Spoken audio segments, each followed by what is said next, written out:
नववीत सर या ठिकाणी उपस्थित आहेत, उद्योजक भीमाशंकर तावसकर या ठिकाणी उपस्थित आहेत, आदरणीय गायकवाड साहेब सर या ठिकाणी उपस्थित आहेत, वक्तृत्व अकादमीच्या सारा मॅडम या ठिकाणी उपस्थित आहेत.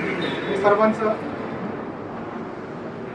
प्रशांतजी गोगरे या ठिकाणी बीबीसीचे कोषाध्यक्ष उपस्थित आपल्या सर्वांचं मी धुळे परिवाराच्या वतीनं आणि गायकवाड परिवाराच्या वतीनं मनपूर्वक हार्दिक स्वागत करतो.